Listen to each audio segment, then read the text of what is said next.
Hello, my name is Kristen Cox. I'm a psychiatric mental health nurse practitioner.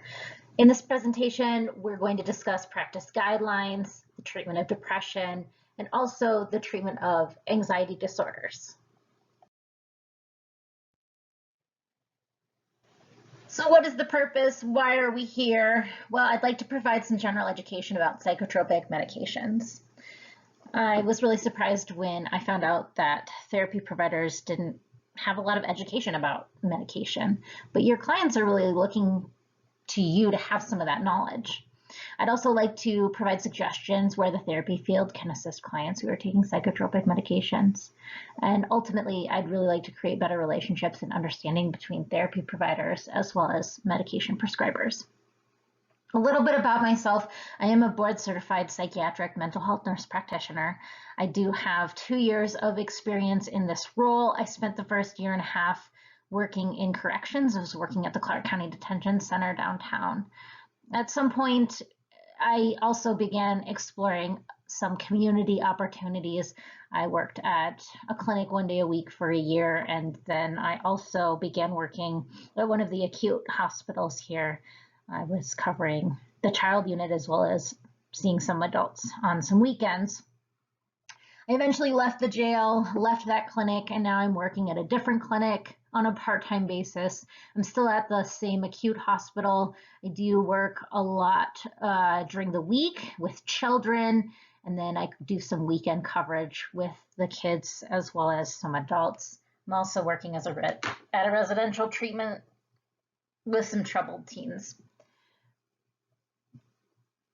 Why do I want to do this? Well, I'm inspired to offer some further educational opportunities. I have observed some knowledge gaps between our two fields, and ultimately it's the same field. We have the same purpose, the same things kind of motivating us to show up to work every day, and I feel like we should have better communication and understanding of each other's roles. On my end, I've heard some providers complain about some of the things that they've heard about therapy providers, and I don't think complaining serves any purpose. I think that we need to identify knowledge gaps and help each other to do better. And that's really all I'd like to do here. Provide some educational opportunities and understanding, and then perhaps one day I can get the same from you guys. Maybe you guys can help make some different kinds of therapy opportunities available to people on my end of things. The role of the nurse practitioner is still kind of unclear to a lot of people in our society. So what's the difference between a psychiatrist and a mental health psychiatric nurse practitioner? A psychiatrist, they do go through medical school. Medical school is very regiment. It's very consistent across the board. A lot of times there's going to be like a chemistry or a biochemistry undergrad degree followed by 4 years of medical school. Then that person will get accepted into a residency program that will take 4 years. And then thereafter, there's usually a fellowship that lasts on average 1 to 2 years, depending on the specialty. For physicians, a lot of them, certification is an option. For example, in psychiatry, it's encouraged to become board certified, but it's not necessary to practice. Conversely, a psychiatric nurse practitioner ends up going through either a master's program or a doctoral program. So we start off as nurses, and it's possible to get an associate degree nurse degree, but ultimately you're going to end up having to get a bachelor's of science degree in nursing prior to moving on. You're going to need to have 1 or 2 years of experience working in the field as a nurse prior to applying for a grad or a doctoral program. So the grad programs are usually 1.5 to 3 years in length, and then the doctoral programs are going to be like another year or 2 on top of that. Sometimes it can take 5 years for the total completion of a doctoral program. And I say a lot of sometimes because unfortunately with the nurse practitioner education, it's not as consistent as the medical education has been. The medical education is really clear as far as the expectations for each year. Unfortunately for nurse practitioner school, there's a lot of room for improvement. It is important for us to have good mentors. Also, something that's different is our abilities are different state by state. So there are full practice states and then there are restricted states. So currently there are 24 states that allow for autonomous practice. This means that we can do everything all by ourselves, prescribing, seeing patients, all the things. Restricted states might require the person has a collaborative physician that checks in on them or is available for questions. Some of the states require that the collaborative physician does so many chart reviews per month or is on site so many months. In the state of Nevada, a nurse practitioner must work with a collaborative physician for the first 2 years or 2,000 hours, but only if they're interested in prescribing controlled 2 substances. These are your opioids, your stimulant medications. After that, we are completely unrestricted. And of course, if a nurse doesn't want to prescribe those controlled 2 substances, then they're unrestricted to practice without prescribing those kinds of medications. I did provide a website here that does a little bit more describing of what each state requires if you'd like further information about this topic. To complete some therapy hours in school. And I did have some therapists that I had communication with have some reservations because they felt like medication providers were just that, medication providers, medication pushers, and they felt that perhaps our prescribing was irresponsible at times. I do have people that come to see me that I send away. There are people that have more mild presentations. I'm like, I think that you would benefit from therapy. Why don't you do that for a while? If your symptoms worsen, if they persist, come back and chat with me, but try therapy first. Most of us on my end, we're recommending therapy to the majority of our patients.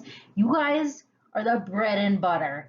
Like, medications can help, but medications aren't the whole answer. For our medication decision making, there are lots of things that go into this. I did include just an example of an algorithm. Sometimes in school we learn with these kinds of things, but then also in continued education pieces, we can refer back to these things. They can be useful to organize thought processes on various different medications and treatment regimens. We do take many things into consideration when we're considering, does this person need medication? We're looking at, what's the severity? Is this a mild presentation? Is this a moderate presentation? Is it severe? How long has this been going on for? What is the impact to this person's life? Are they missing work? Are they missing school? Are they having a difficult time functioning? And then we're always looking for, is there psychosis involved? Is the person self-aware?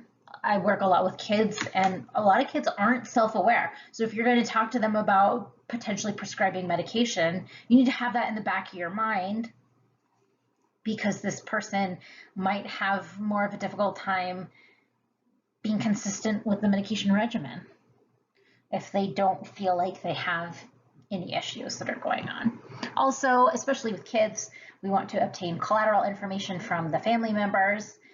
It's beneficial to do this with any patient if it's possible, especially if the person isn't really self-aware.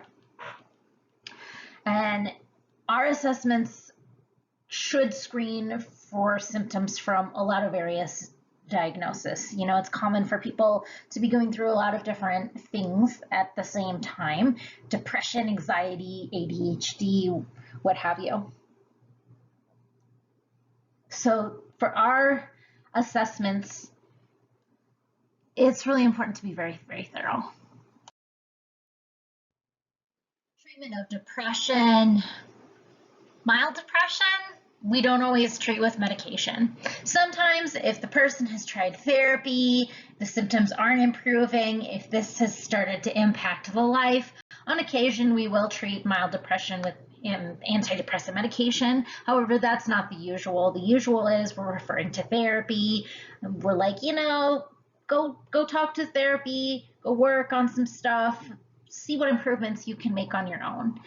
Moderate depression is more likely to have recommendations for initiation of medication. And then severe depression certainly is going to have that recommendation for treatment with medication. Sometimes we end up prescribing more than one for severe presentations. Therapy is something that we recommend for all severity levels. Again, you guys are the bread and butter here. You guys are doing really good work. Thank you for doing this work. We're not always recommending lifelong treatment. For some disorders, that is unfortunately what ends up happening, like your bipolar disorder, your schizophrenia. However, with depression, it's a little bit different. We're thinking about depression in terms of episodes. So really, we're looking first episode, we start treatment, we get symptoms in remission, and then we treat that for about a year. Sometimes people will do 6 to 9 months, but about a year of treatment, and then we can discontinue medication if the person's been really nice and stable that whole entire time. If there's recurrence of symptoms, there's another episode, then a lot of times we'll recommend treatment for 5 years with symptoms being in remission prior to coming off of medication. And then if the person comes off medication at that point, there's another episode. After that third episode, we're usually recommending lifelong treatment with medications. There are quite a few different medications to choose from for the treatment of depression. Oftentimes we're going to start with an SSRI medication. These medications work by increasing primarily serotonin. There are several medications in this class. Prozac, fluoxetine. This medication is quite strong. It can also be useful for decreasing hypersexuality, treating bulimia. This medication can be a little bit activating to some people, so if you have a patient that was started on this medication and they complain of having increased restlessness, it might be a side effect coming from that medication. Lexapro, escitalopram, this is sort of like a newer version of Celexa, citalopram, escitalopram, citalopram, they sound very similar. Lexapro tends to be more mild in its effects. It's also a little bit more mild in its side effects. Commonly, the side effects associated with this class of medication, it's a 30% of the people that take the medication that experience the side effects. With Lexapro, it's less than that. It's 10% of people experience whatever side effect. Celexa, citalopram, this medication, it's an older medication. It's stronger. It does tend to have more side effect, especially with coming off the medication. It can produce some flu-like symptoms. It is usually not commonly used in children. Fluvoxamine, this is also called Luvox. This medication is commonly used in the treatment of OCD. Paroxetine Paxil, this is one of 2 medications FDA approved for the treatment of PTSD. We don't like this medication in kids. I have seen a couple kids on this medication, but that's not common practice. This medication can cause a lot of discontinuation side effects. It's common to have symptoms and brain zaps coming off this medication. It tends to have more side effects. We don't prefer it in kids, but we do sometimes prescribe this with older populations. The other medication that's FDA approved for the treatment of PTSD is Zoloft, generically called sertraline. This medication we use a lot in kids. It can be helpful with depression, anxiety, PTSD, OCD. The stronger medications in this class are more commonly going to cause GI symptoms. So possibility of constipation, stomach upset, stomach cramping, stomach ache, nausea, diarrhea. These medications increase the amount of serotonin in the body. And the majority of serotonin is actually located in your intestines, right? That's why we think that there's such a gut-brain link. A lot of times you take these medications and after a week or two, the intestines get used to the increased serotonin that's being produced, and then the increased nausea, constipation, diarrhea, whatever it is, ends up going away. A few people will forever have a stomach ache with these medications. So if that ends up being your client, you want to tell them, hey, I think that you should bring this up at your medication appointment because it's likely that that medication might need to be changed to something else. SNRI medications, these are increasing production of serotonin as well as norepinephrine. Norepinephrine can be stimulating to some, while it can help to decrease anxiety in others. So sometimes people will be on an SNRI medication and they'll be like, I feel worse. It's because it can increase anxiety, but norepinephrine can also reduce anxiety. Medications in this class that are commonly used, Effexor, venlafaxine. This medication can be awesome for anxiety, depression. It can cause that discontinuation side effect. So commonly with this medication, people will say, I forgot to take my medication at the exact same time and now I'm experiencing brain zaps. And people describe this weird zapping feeling that they get in their head when they haven't taken this medication regularly. Desvenlafaxine, Pristiq, this is a sort of newer modified version of venlafaxine that's supposed to have some fewer side effects. And then there's also Cymbalta, duloxetine. This medication, interestingly enough, can also be used sometimes in people that have pain issues.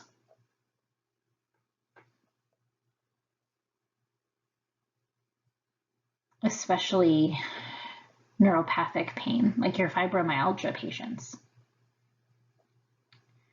TCA medications, tricyclic antidepressants, these aren't often used anymore. They're older medications. They can have more side effect potential. These are lethal in overdose. So we always are thinking, okay, is this person at risk for suicide attempt in our mind?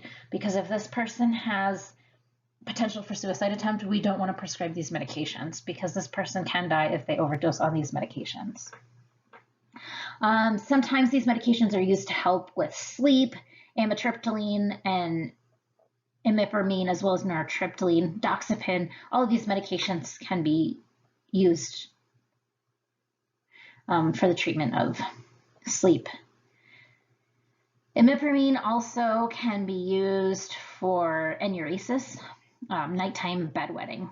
Imipramine and then desmopressin, also called DDAVP, those are the two medications that we use in kiddos that are having that nighttime accident with urine.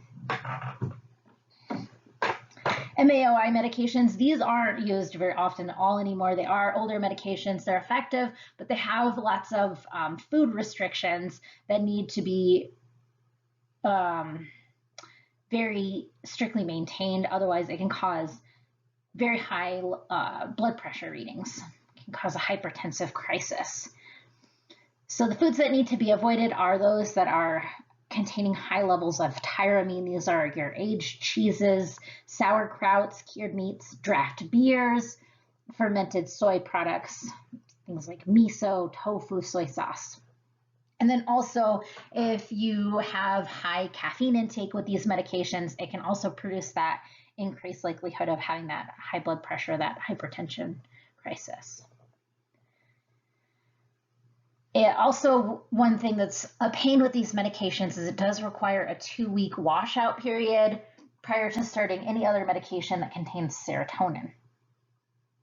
So if this medication is being stopped and we want to start something like Zoloft, we have to wait 15 days prior to being able to start the Zoloft. And that also is very important because, again, it can cause that hypertensive crisis, that really high blood pressure, if that washout period isn't adhered to. Atypical medications. Bupropion, Wellbutrin, this medication, it's a norepinephrine dopamine reuptake inhibitor. It is sort of in a class all on its own. This medication sometimes we use off-label for the treatment of ADHD. The norepinephrine, the dopamine combination, it can be really effective in helping to improve focus. I have seen it also decrease hyperactivity, not so much with kids, but with adults. This medication, sometimes we'll use it to offset sexual side effects produced by the other antidepressants. This medication can be used in conjunction with other medications as well. We'll talk about augmentation strategies in just a bit again.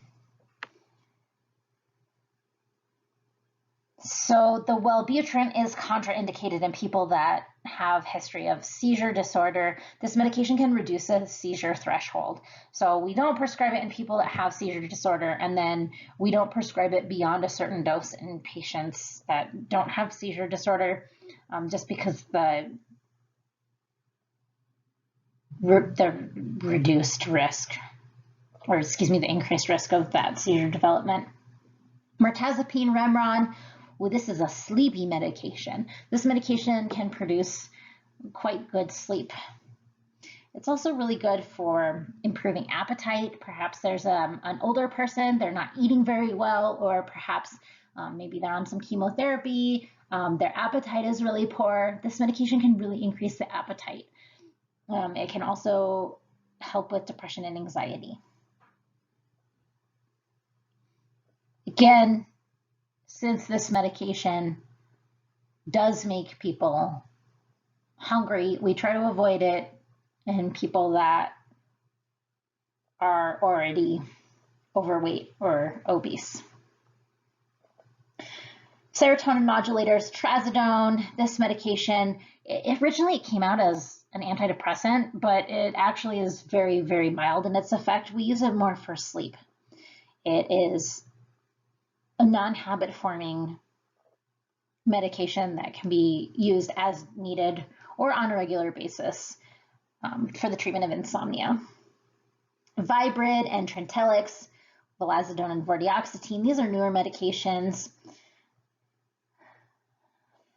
So I haven't used Vibrid a lot, but it can be useful in treatment of depression. A lot of times insurances are going to require multiple failed trials of other classes of medication prior to approving this medication. Same with Trintellix. Trintellix is marketed more for people that have brain fog associated with depression, also in men that have experienced sexual side effects with a lot of other medications, and maybe the augmentation of the bupropion, Wellbutrin, or switching to Wellbutrin, bupropion.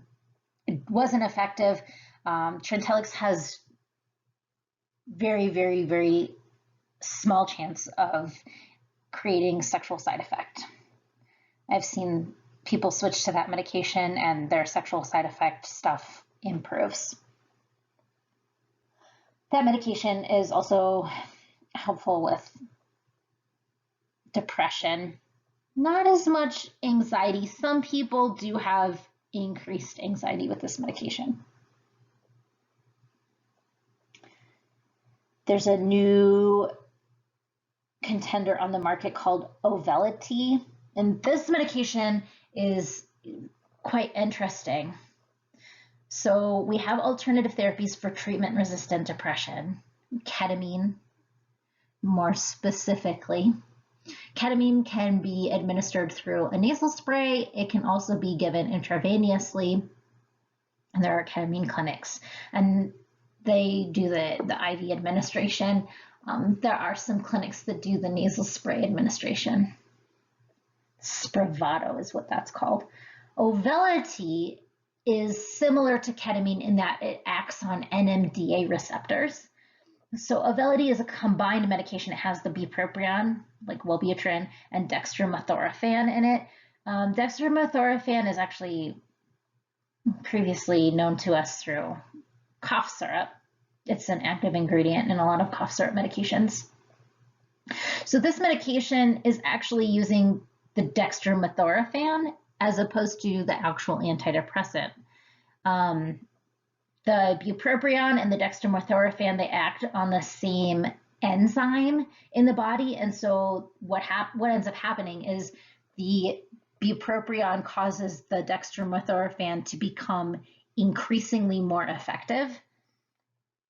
And so that's actually what's working in this regimen. It's the dextromethorphan's benefit on the NMDA receptor, which then increases glutamate. There's all these different schools of thought about what causes depression, which neurotransmitter is involved, and kind of one of the latest things is glutamate has really been being looked at as being a major player in depression. So Auvelity, it's interesting because this medication is super fast acting because of the way that it works. Most antidepressant medications are going to take 4 to 6 weeks to take full effect. I usually tell my patients like 2 to 4 weeks before you'll probably feel anything, but 4 to 6 weeks before they become fully effective. Auvelity can be felt within a week, and that medication can reach full effect within a week or two. So pretty cool stuff. That also is going to require other failed trials of other antidepressant medications prior to insurance considering covering it. Another medication I didn't include on this slide but did want to discuss for the treatment of depression is also Lamictal, lamotrigine. This medication is actually a seizure medication. A lot of our seizure medications we use as mood stabilizers. They work completely different. They're not increasing serotonin, they're not increasing norepinephrine, they're working at more of a cellular level with sodium-gated ion channels. But this medication has great antidepressant effects. Sometimes when a person is having an unspecified mood disorder presentation, maybe there's lots of irritability involved, it's not clear, is this person having some symptoms of bipolar disorder? Is it more of an antidepressant that they need? When it's unclear, sometimes we use Lamictal. This medication can help to stabilize the mood and then to also act as kind of an antidepressant.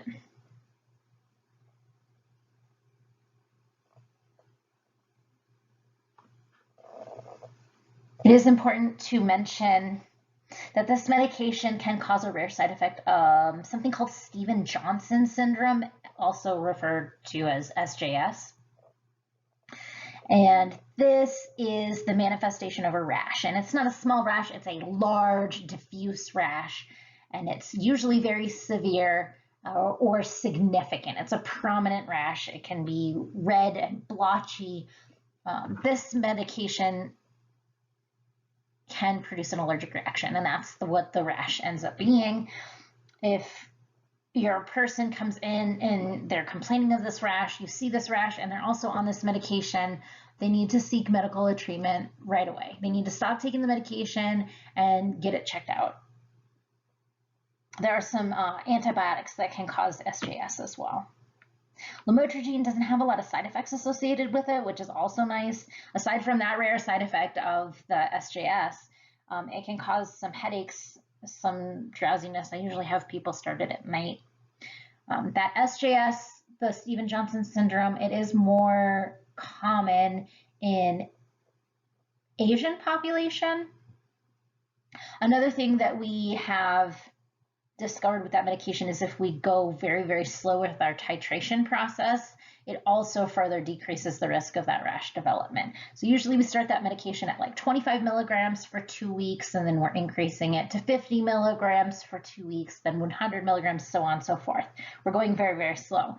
And it's important to stay consistent with that medication. If 5 doses in a row are missed, so not like a Monday and then a Thursday dose and then next week, no, if 5 doses in a row, Monday, Tuesday, Wednesday, Thursday, Friday, then the person needs to ideally start back over at the 25 milligrams. The idea is that the body is staying consistent with that medication. It further decreases the chance of the rash. Let's talk about some side effects. Our medications can have some really odd and distressing side effects, unfortunately. When I'm discussing side effects with my patients, I tend to try to focus on what's commonly experienced. Sometimes rare side effects are necessary to educate the patient or their family on, but usually I'm sticking to what is commonly seen. So with SSRI medications, we're commonly seeing increased sweating, lightheadedness, dizziness. Some people don't have any sleep disturbances, but some people do experience insomnia. A lot of times I recommend SSRI medications are taken in the morning, but some people do have the opposite effect and they get really sleepy with the medications. Then I tell those people, okay, so if that is your experience, then you can take this medication at night, but you should take the medication in the morning just to make sure that it's not going to give you insomnia. Usually if people take the medication in the morning, it does offset that insomnia side effect. A few people will forever have really bad insomnia with an SSRI medication. So I always encourage my patients, if this is something that you're experiencing, please bring it up, let me know so we can talk about it, try to figure out a resolution. If the medication is partially effective or fully effective, then we might add something in to help with sleep. If the medication is not effective, then we might change it completely. Another thing with SSRI medications, it's common to have stomach upset, especially the first week or so that the medication is taken. Serotonin, again, is primarily located in the GI tract, so additional serotonin is going to be irritating. It increases GI motility, so the intestines are going to be more active potentially. I always tell my patients, if you take this with food, it can help. A few people will forever have stomach ache with these medications, so I always tell my patients, if this ends up being you, please let me know so we can change the medication, because usually that won't go away for those people that do experience that. But usually what happens is within a week or so, the stomach gets used to the increased serotonin production, and then the GI symptoms go away, the nausea, diarrhea, constipation kinds of symptoms. These medications can also cause sexual side effects, especially Prozac, Paxil, Zoloft, Celexa. All these medications can cause decreased ability to reach orgasm, decreased interest.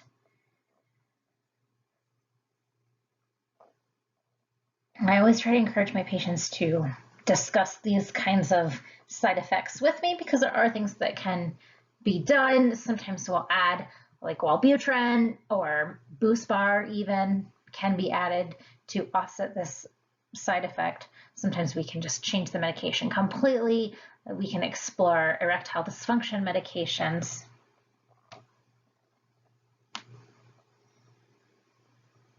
Another thing I wanted to mention about Prozac. So Prozac fluoxetine, this medication has a really long half-life. So if a person has any side effects with it, it might stay in their body for longer. They might experience that side effect for longer. Also, this medication is sometimes helpful when people aren't remembering to take their medication on a daily basis. Perhaps they take the medication most days, but do find themselves on occasion forgetting to take it. It stays in the body for a really long time. SNRI medications have similar side effects, but because of norepinephrine, we're going to potentially see increased blood pressure, blurred vision, dry mouth, as well as tremors. These medications can also cause sexual side effects. It generally tends to be a little bit less than the SSRI category. And then newer combinations of medications are going to also have similar side effects. Some of the newer medications tend to have a better side effect profile, but as far as sexual side effects go, they tend to generally be less with that symptom, but they can cause appetite changes, dry mouth, sweating, nervousness.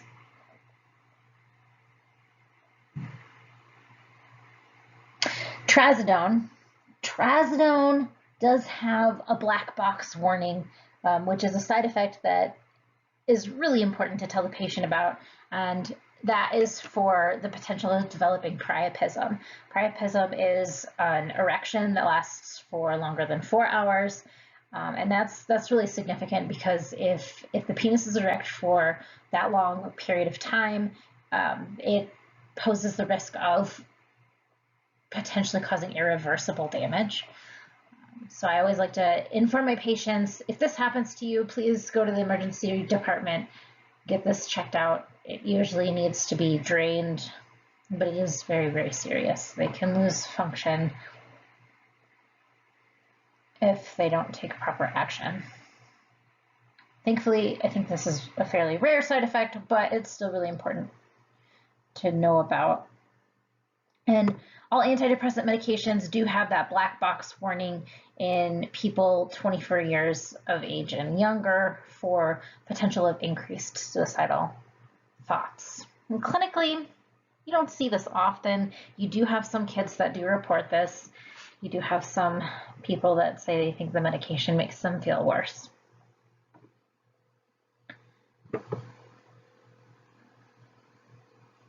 Not really talking a lot about MAOIs or tricyclic antidepressants as much here because, again, we're not really prescribing a lot of those in practice, but they do have similar side effects: headaches, drowsiness, dry mouth, blurred vision,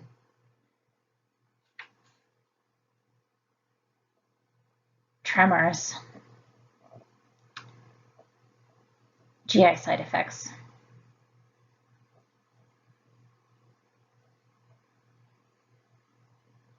Tricyclic antidepressants also can cause urinary retention. SNRI medications can potentially cause this too. Same with Wellbutrin, bupropion, because of the norepinephrine. It can cause drying. It can also cause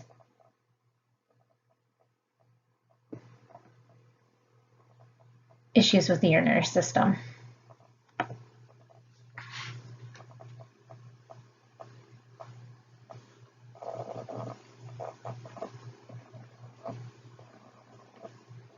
Again, there are a lot of really weird side effects that are sometimes associated with the medications.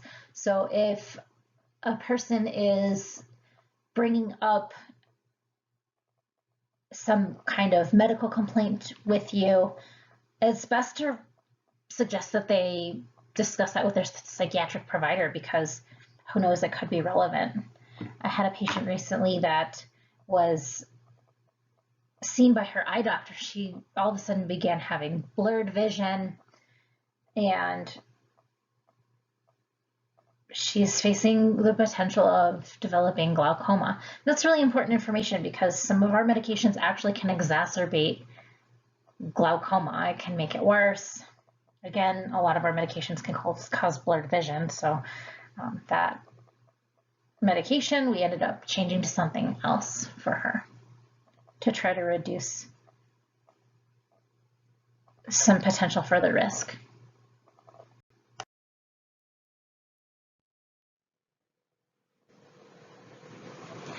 Another conversation I have with patients, especially of my adolescent and younger patients, but it's also relevant potentially with adult populations. I think it's really important to lock up medication. I've seen people overdose on psych medications before and have some pretty intense consequences that may end up being around lifelong. I had a patient at a residential treatment facility. He had overdosed on Seroquel and he lost the ability to walk. He still had some function in his legs, but he was really unable to bear full weight for long periods of time on his legs. This was probably going to be a lifelong complication for him.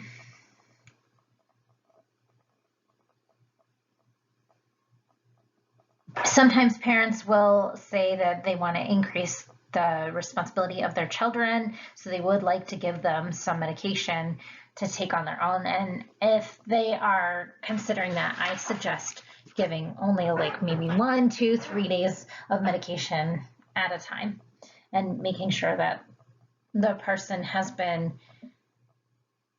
in remission with their symptoms for quite some time prior to giving them that responsibility. Adults sometimes also need to have their medications locked up and administered by somebody else in the household. That would be ideal if they have the support system to do so. So this particular slide has some just graphics that I found. The one that's kind of like the pink color in the center, it's just talking about side effects of medications.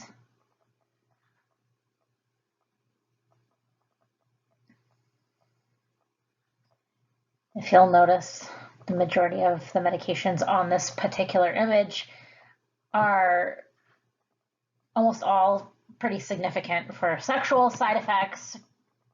Wellbutrin, bupropion has almost none. Trazodone has very little. Mirtazapine, Remeron has very little as well.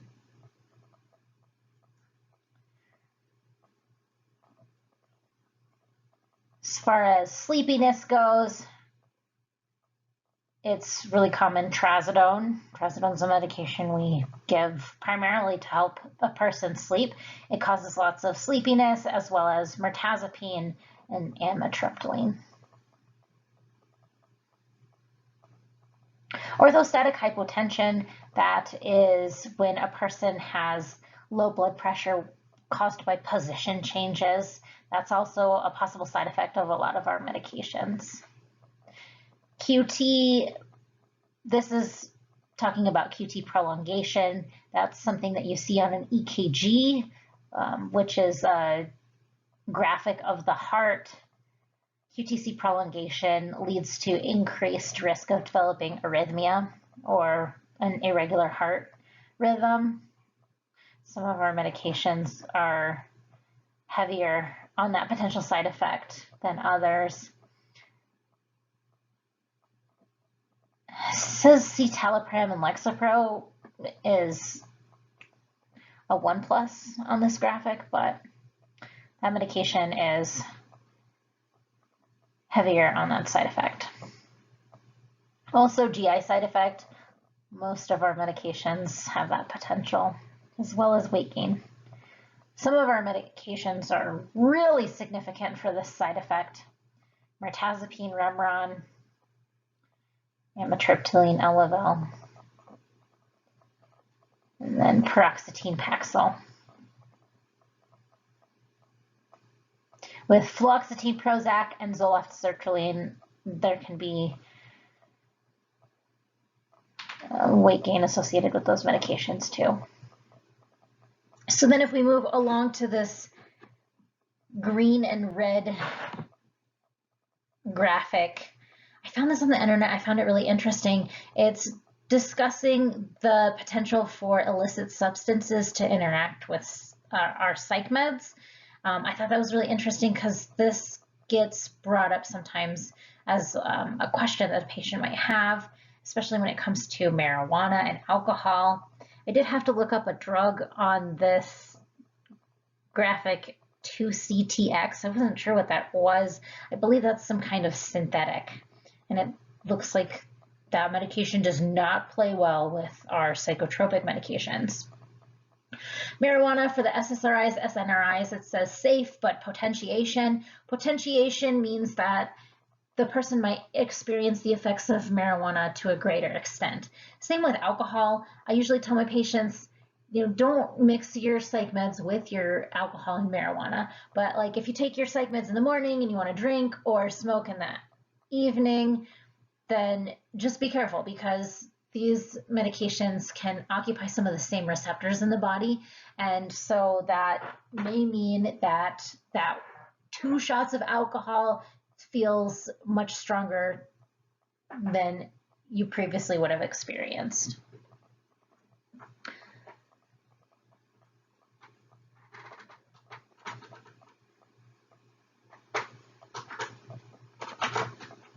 Then the graphic at the bottom, this is just reiterating some considerations with various medications. For citalopram, Celexa, it does say that this medication has few drug interactions. We're always thinking about drug interactions when we're prescribing medications. What other meds is the patient taking? Are we going to maybe recommend multiple medications for this person? Are those medications going to play well with each other? Fluoxetine, Prozac, again, that medication has long half-life and it can cause some agitation as well as insomnia. It's interesting that this graphic says that this medication causes insomnia because I do have a lot of patients also complain that this medication makes them feel sleepy too. Fluvoxamine, Luvox, can cause GI side effects, can also cause weight gain, although it does tend to cause less weight gain than some of our other medications. Paroxetine, Paxil, it can cause that discontinuation side effect. Sexual side effects are very common. Sometimes we give this medication for hypersexuality. Of course, we're avoiding this medication in use of children. Sertraline, Zoloft, few drug interactions with this medication can also be a bit activating. Escitalopram, Lexapro, this is that cleaner form of citalopram, Celexa. Venlafaxine, Effexor can have effects on blood pressure. Again, this medication can have the discontinuation effects as well. Lots of brain zaps associated with not taking the medication at the exact same time every day. Bupropion, Wellbutrin, this medication, sometimes people will tell me that it increases their anxiety. Other times people will tell me that it benefited their anxiety, it really reduced it. Commonly what I see is the first week or two, it can increase anxiety before then decreasing the anxiety level. This medication, again, can lower the seizure threshold, so we don't give it to people that have seizures. If you have a patient that had a seizure when they previously did not have a history of seizure and they're taking this medication, it's really important they need to talk to their psychiatric provider about this.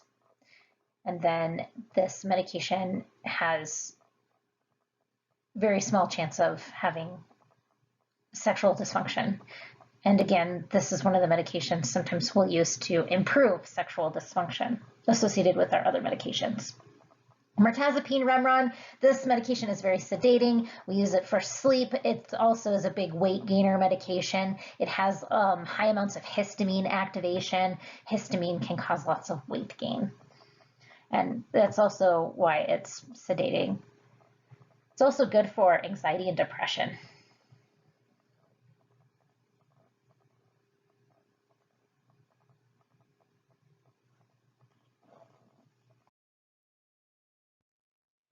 It is common to see patients taking multiple antidepressants We generally don't mix medications from the same category, but we do mix and match them from other categories. So it's common to see somebody on an SSRI and an SNRI, or an SSRI and the NDRI, which is Wellbutrin, bupropion. Again, we don't usually mix this multiple medications from within the same class.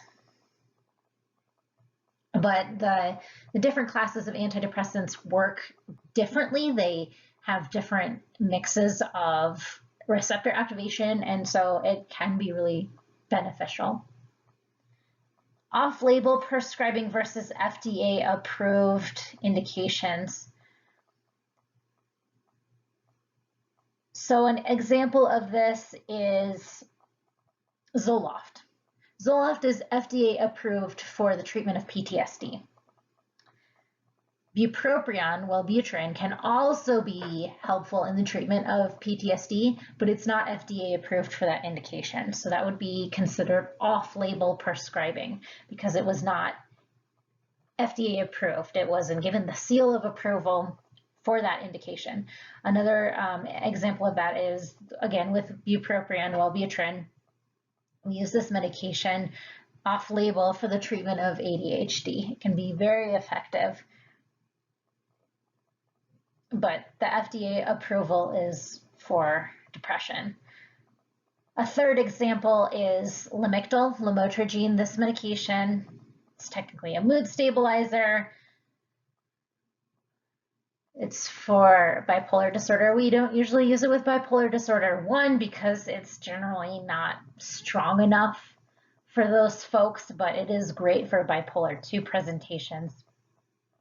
We can use this medication for unspecified mood disorder, as well as sometimes for depression. If there's a lot of irritability associated with the depression, again, we'll sometimes use Lamictal, lamotrigine. That would be another example of off-label prescribing.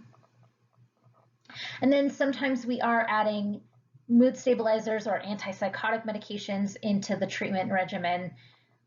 Sometimes this is an approach used for the treatment-resistant type of depression as well. Abilify in lower doses can have antidepressant effects. And sometimes we'll add low-dose Abilify to an antidepressant in somebody that has very severe depression. The Abilify can augment the antidepressant, causing it to work better and faster. Another example, again, is Lamictal, lamotrigine. We can use this medication to provide mood stabilization support to an antidepressant. And because it also has a little bit of antidepressant effect itself, it can also cause the antidepressant to work better and faster. I have seen some people that have treatment-resistant depression. They failed numerous trials of antidepressant medication. I have seen some people have improvements with risperidone.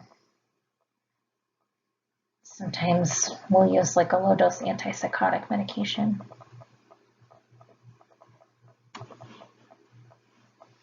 Also, there are other non-pharmacological things that we can use to assist with treatment-resistant depression. Things like TMS, ECT, not as common anymore, but that still is in practice. Biofeedback. And then alternative therapies like ketamine, the IV ketamine, the nasal ketamine, Spravato. I know psychotropics are a hot topic. Your psilocybin mushrooms, DMT, MDMA.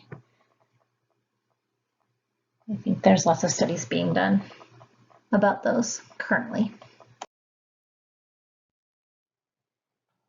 Treatments for anxiety disorders, SSRI medications, SNRI medications, mirtazapine, Remeron, vilazodone,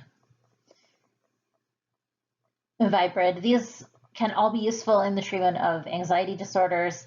Zoloft. Zoloft is awesome for when there's concurrent anxiety with depression. We use that medication a lot.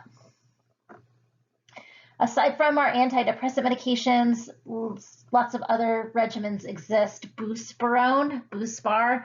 This medication, it's a partial serotonin reuptake inhibitor. It works similar to antidepressant medications. You know, sometimes I do have people tell me that Buspar helps sooner rather than later, but some folks will experience a delayed effect. They have to take it for a couple of weeks before they feel any anxiety reduction with it. It can take 4 to 6 weeks to take full effect. I have seen some people take this medication as needed, and they swear up and down that it does work for them in that way. But usually this medication is going to be taken on a regular basis. It's usually 2 or 3 times a day that it's taken. It can be very, very effective in reducing anxiety. It's not habit forming, it's not addicting, it's not a benzodiazepine medication. Hydroxyzine is another medication for anxiety. Hydroxyzine can be useful for inducing sleepiness and helping a person stay asleep throughout the night. It can also help reduce anxiety. It's calming. Sometimes hydroxyzine or Buspar will be a better fit for one person over another. Sometimes people will say these medications are like candy to them, they don't work.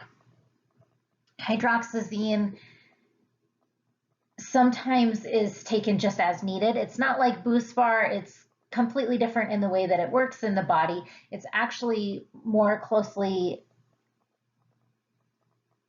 associated with Benadryl. It's in the same class as Benadryl. It's an antihistamine medication, and it has fewer side effects than Benadryl. It can be drying. It, of course, as I said before, can cause a person to feel sleepy. There's capsule formulation and tablet formulation. I'm a personal fan of the tablet formulation just because then there's dosing availability. It's hard to predict sometimes what dose is going to be effective initially. So a lot of times I like to start with a 50 milligram tablet and say, okay, take half to start, see if that's effective. If it's not doing anything, then take the whole tablet, or if it's an adult, I usually use that strategy with kids. If it's an adult, I'll say take the whole tablet. If it does make you feel too sleepy, then you can take half a tablet. Sometimes the person might take the whole tablet in order to go to sleep, but then maybe they have anxiety during the day. They don't want to be sleepy. They can't take a nap, so then they'll take half the tablet, and that will be sufficient in reducing their anxiety, but without causing too much sleepiness. And hydroxyzine can be taken up to 4 times a day as needed. Usually don't prescribe it that frequently. There is some controversy over whether or not long-term use of hydroxyzine could potentially increase chances of developing dementia. Hydroxyzine is also commonly referred to as Vistaril. Benzodiazepines. So these medications, we used to prescribe them like candy, and we still kind of do. Everybody's favorite Xanax is in this category, and I say that because Xanax, it can be really effective. It's super quick acting. So people like it because it really does help to reduce their anxiety initially. However, unfortunately, in the long run, anxiety can become much, much worse with benzodiazepine use, especially Xanax. So the benzodiazepines commonly are Xanax, alprazolam, diazepam, Valium, lorazepam, Ativan, clonazepam, Klonopin. There's also temazepam in this category. I kind of forget about temazepam sometimes, but it exists. We usually use that medication for sleep. So clonazepam is a lot of times our starting point for benzodiazepine use because it lasts the longest. It has a smoother effect. It's not super, super potent, which becomes important because the more potent medications, the body tends to really like those. For example, Xanax, alprazolam. This medication is incredibly potent. It's super fast acting. It's very strong, but then it doesn't last for very long. So it builds you up and then just drops you on your face again.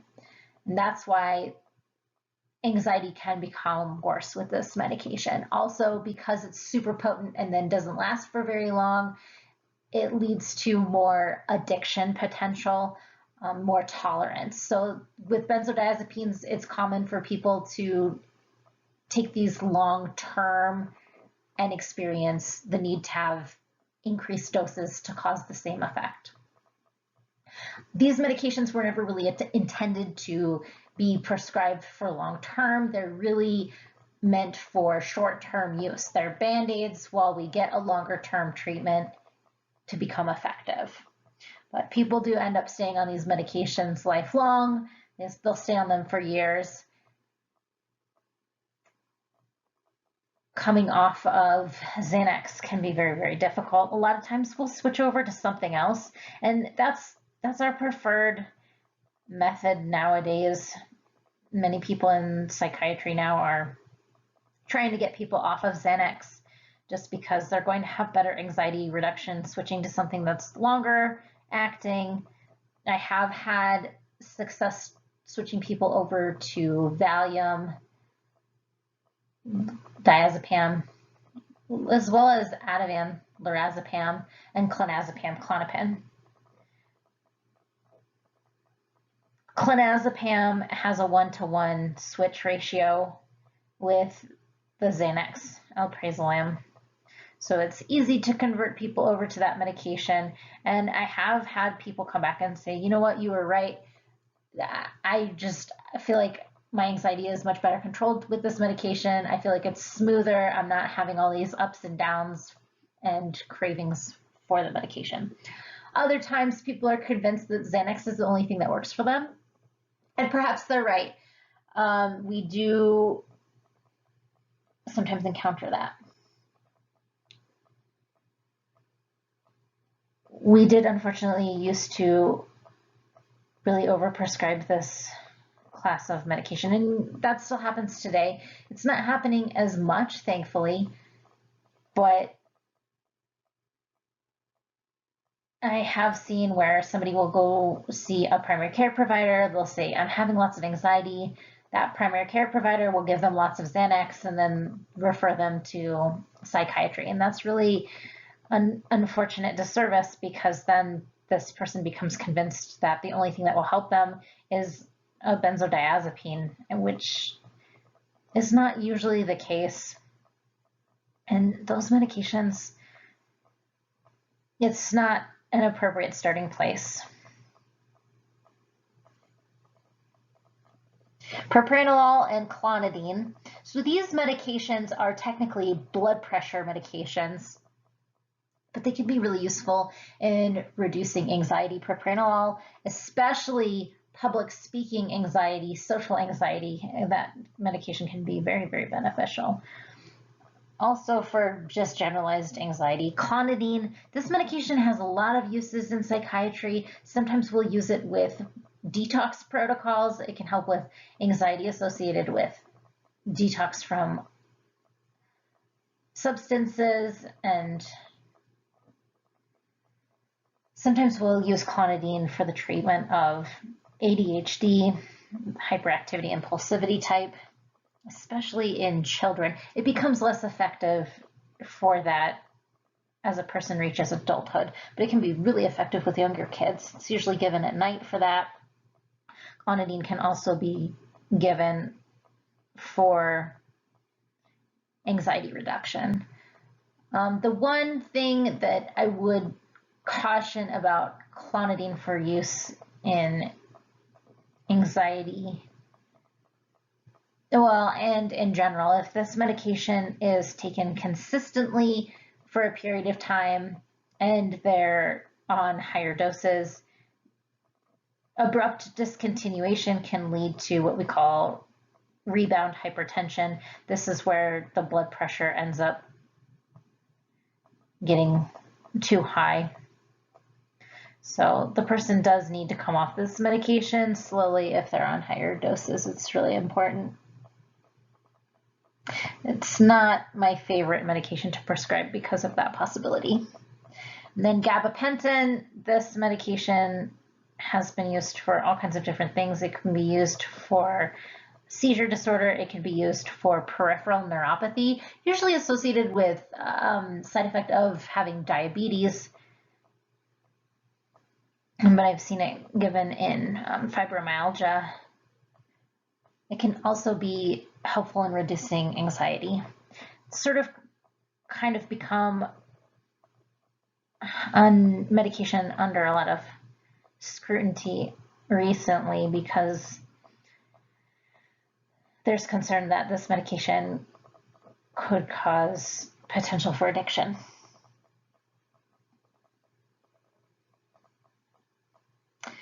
Some other strategies, magnesium, especially magnesium glycinate, can be beneficial for anxiety reduction.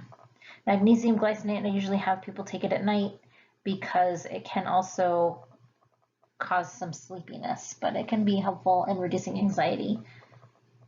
It is important with magnesium to make sure that you're recommending a specific formulation.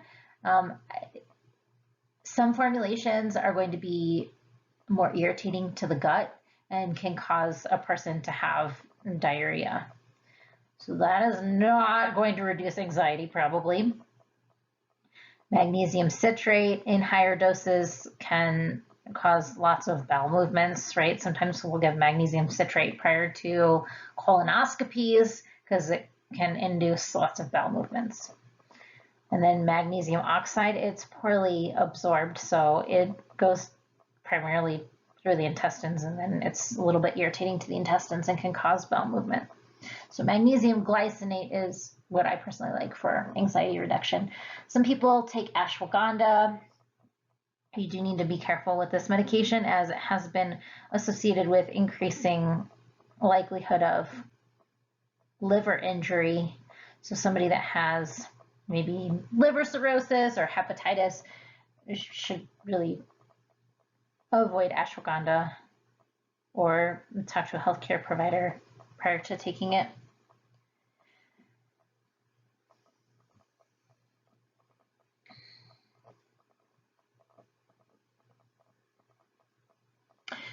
Treatments for trauma. So again, we do have the 2 FDA-approved medications for treatment of PTSD. That's going to be sertraline, Zoloft, and Paxil paroxetine. Again, as I mentioned, bupropion, Wellbutrin can also be beneficial in the treatment of symptoms associated with PTSD. Prazosin and doxazosin, these medications are also blood pressure medications, but for some reason, they're able to suppress nightmares, and they can be really effective. Prazosin 1 milligram is the starting dose, and sometimes 1 milligram alone is enough. Sometimes you have to end up going up in higher doses.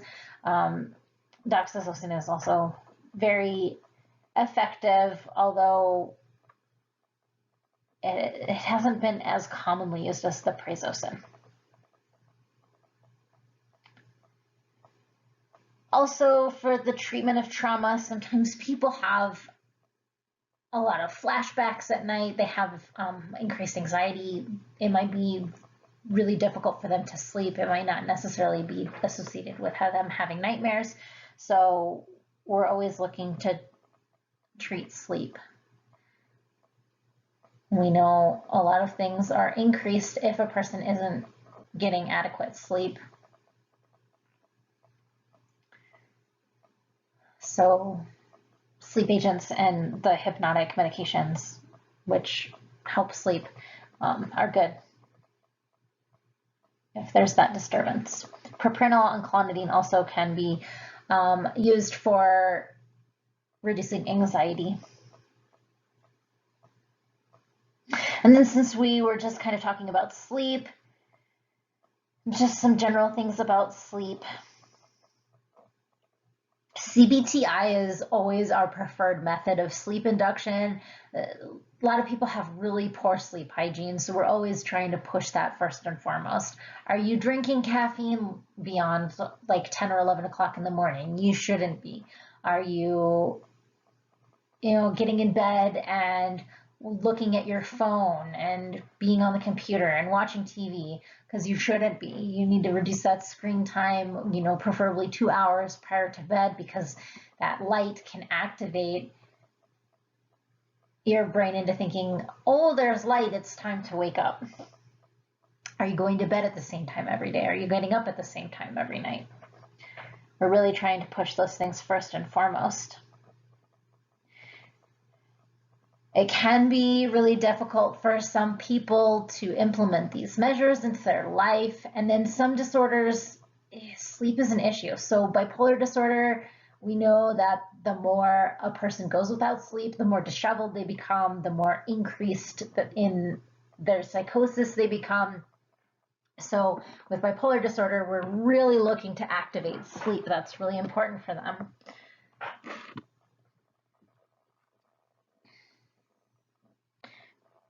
For sleep, if we're going to prescribe medications, we're usually going to start with something like hydroxyzine or trazodone, maybe Remeron, mirtazapine.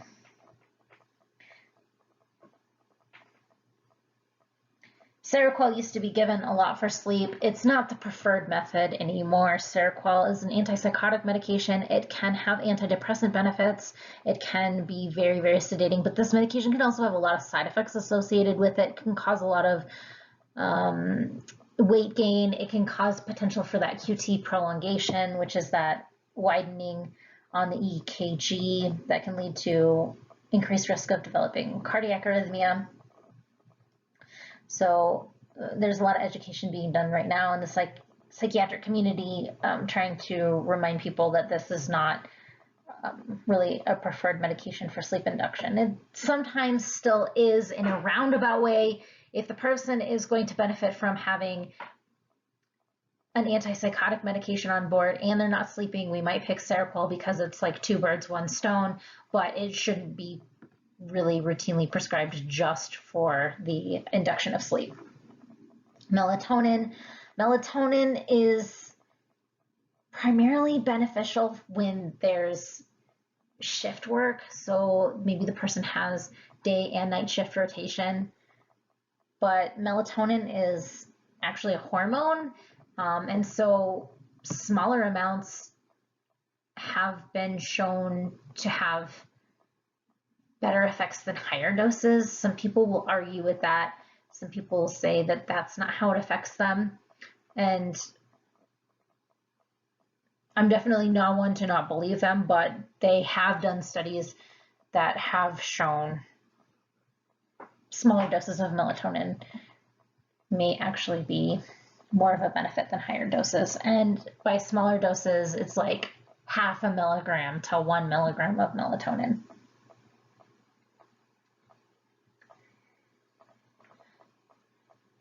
Since we're talking about sleep-related things, sort of on a tangent here, but I also mentioned this earlier on in this presentation, bedwetting. We were talking about imipramine.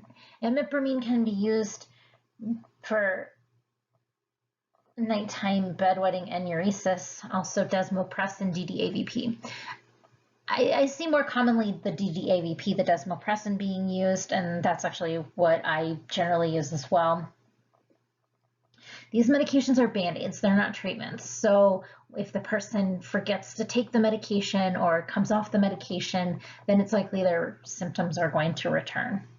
Ultimately, here we're looking first and foremost to make sure that there's a urology consult.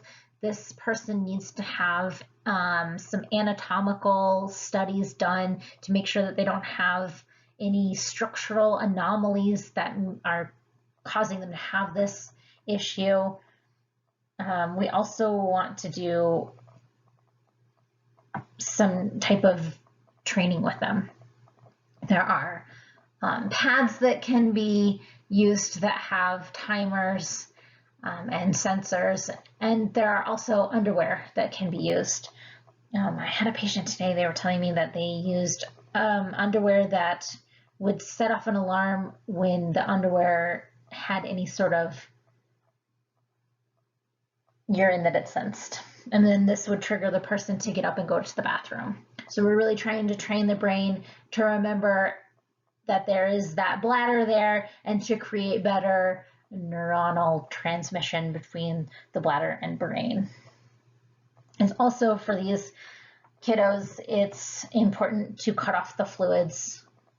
Usually we suggest 2 hours prior to bedtime. That's an aggressive recommendation. Sometimes it will just be 1 hour, but if there's a lot of struggle here with getting the bedwetting to stop, then 2 hours is the recommendation that we'll go with. So cut off fluids 2 hours before bedtime. So nothing to drink. And then you're going to want to encourage lots of going to the bathroom prior to getting in the bed. And not just one time, but multiple times. It's commonly suggested that the person tries to go to the bathroom 3 different times prior to getting into bed. And then sometimes on top of using bed alarms and the sort of diaper alarms, you can also set an alarm clock to wake up at a specific time. Sometimes people will notice patterns. It's like, okay, well, it's usually around 3 o'clock in the morning that I have this accident, so we'll set an alarm for 2:30 to get up and go to the bathroom. Sometimes that alone is effective.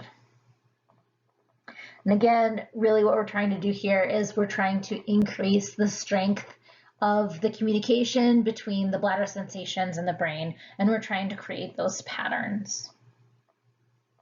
So to wrap all of this up, what do we do with this information? Well, first and foremost, I think that I want to make sure you guys feel comfortable referring for further treatment. I know a lot of therapy providers are already doing excellent work with this, and they do feel comfortable. I see a lot of people that tell me they were referred by their therapy provider. But it is important for us, I think, to realize we're all on the same team. We all have the patient's best interest at heart. We all show up to work every day hoping to improve the lives of other people. And so that's really our goal with our patients.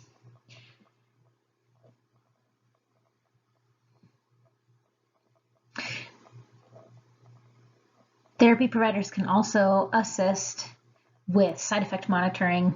If you hear somebody talking about side effects that they might be experiencing, encourage them to talk about it with their med management provider. Also encouraging adherence. So I see so many people that are on the meds, off the meds, on the meds, off the meds. Encouraging consistency with the medication is going to lead to best results most of the time. And so if a patient shows up in your office and they had previously been doing pretty well and all of a sudden they're not doing well, this is something that I think it's okay for you guys to ask about and encourage. Continue to monitor for symptoms that are new or ongoing. And then it's always okay for you guys to get an ROI from the patient and then try to reach out to us. Ask us if you can collaborate. If there are concerns, maybe you're seeing something that we're not. You guys spend so much time with these patients. We unfortunately get like maybe 15 minutes, half hour, an hour with them every blue moon. You guys are with these people every week most of the time. And so you guys get a better understanding of all of the dynamics that are in play.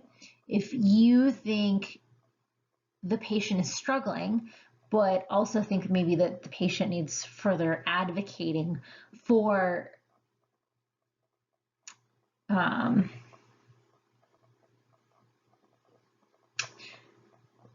their symptom management, then please reach out. You might not hear anything back. You might get told no. That's the worst that can happen. And I want to make sure you guys know, like, what you say matters, because again, you guys are with the patients so much more often than med management providers are. This can make or break a relationship. Sometimes I'll hear, well, my therapist says this, my therapist says that, and they really do. They take what you guys say to heart, and it's really important to them. So always keep that in mind when you're making recommendations and when you're talking about other people on the mental health team. I did this presentation for a practice and somebody asked an awesome question. They were like, well, okay, so I have a child patient.